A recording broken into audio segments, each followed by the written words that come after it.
بسم اللہ الرحمن الرحیم، اللہم صلی علی محمد وعلی آل محمد۔ کل کا کس کو پتہ ہے؟ حضرت عمر بن عبدالعزیز رحمۃ اللہ علیہ بہت صالح اور متقی تھے۔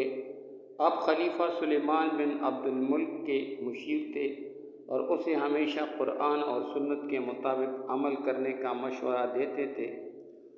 سلیمان بن عبد الملک نے اپنی موت سے پہلے وصیت نامہ مرتب کیا اور وصیت دکھائے بغیر سب سے اس پر بیعت لے لی اور ہدایت کی کہ اس کے کفن دفن کے بعد وصیت نامے کو کھولا جائے۔ سلیمان بن عبد الملک کی موت کے بعد اس کے بیٹوں اور بھتیجوں میں سے بہت سے یہ امید رکھتے تھے کہ انہیں خلیفہ نامزد ہوگا، لیکن جب وصیت نامہ کھولا گیا تو اس میں حضرت عمر بن عبدالعزیز رحمۃ اللہ علیہ کی صفات بیان کی گئی تھی اور آپ کو خلیفہ نامزد کیا گیا تھا۔ حضرت عمر بن عبدالعزیز رحمۃ اللہ علیہ خلافت کی ذمہ داریوں کو سمجھتے تھے۔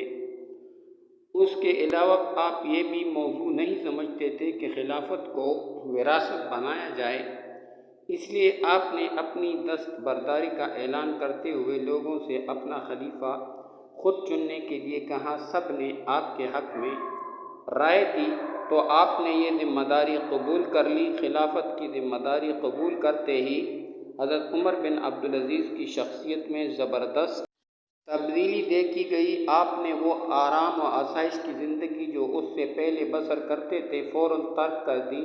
شاہی خاندان کی تمام جاگیریں ان لوگوں کو لوٹا دی جن کا ان پر حق تھا، اور اس کی ابتدا اپنی ذات سے کی۔ اپنے لیے بیت المال سے معمولی سا وظیفہ مقرر کیا اور خلافت کا نظام چلانے لگے۔ آپ نے تمام ظالمانہ قانون یکدم منسوخ کر دیے۔ حضرت عمر بن عبدالعزیز رحمۃ اللہ علیہ کی زندگی میں انتہائی سادگی آ گئی۔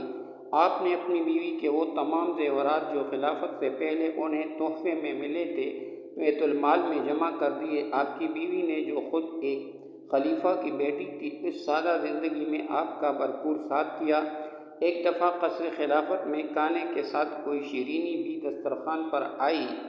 آپ نے پوچھا یہ کہاں سے آئی ہے تو بیوی نے بتایا کہ وظیفے کی رقم میں سے کچھ بچ گئی تھی جس سے یہ تیار کی گئی ہے۔ آپ نے فوراً یہ کہہ کر یعنی ہمارے وظیفے کی رقم ہماری ضرورت سے زیادہ ہے، وظیفے میں اتنی ہی کمی کر دی۔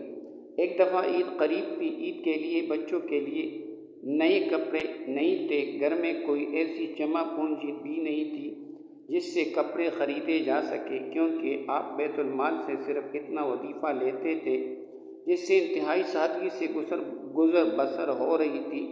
اس موقع پر حضرت عمر بن عبدالعزیز کی بیوی نے آپ سے کہا عید آ رہی ہے، بچوں کے کپڑے نہیں ہیں، اگر آپ اپنے آئندہ ماہ کے وظیفے سے کچھ رقم پیشگی لے لیں تو عید کے لیے بچوں کے کپڑے بنا لیے جائیں۔ حضرت عمر بن عبدالعزیز رحمۃ اللہ علیہ نے بہت غور کرنے کے بعد بیت المال کے نگران خازن کے نام درخواست لکھ دی کہ آپ کو آپ کے آئندہ ماہ کے وظیفے کی رقم میں سے وہ رقم پیشگی دے دی جائے تاکہ آپ بچوں کے کپڑے بنا لیں۔ خازن نے خلیفہ کی اس درخواست یا خط کو پڑھ کر اس پر لکھا، اگر خلیفہ مجھے اس امر کا یقین دلا دے کہ وہ آئندہ ماہ زندہ رہیں گے تو مجھے پیش کی رقم دینے میں کوئی عذر نہیں ہوگا۔ سبحان اللہ! یہ تھی دیانتدار اور ذمہ داری کے احساس کی انتہا کہ خلیفہ کا مقرر کردہ خادم بیت المال سے خلیفہ کو پیشگی دینے پر مجبور نہیں تھا۔ خازن کا یہ جواب پڑھ کر حضرت عمر بن عبدالعزیز رحمۃ اللہ علیہ اس کی دیانت اور اپنے فرائض کو جرأت سے ادا کرنے پر بہت خوش ہوئے اور پیشگی رقم کے لیے دوبارہ اصرار نہیں کیا۔ بچوں کو عید پر نئے کپڑے نہ مل سکے لیکن خلیفہ نے اصولوں کی پاسداری کو نہ چھوڑا۔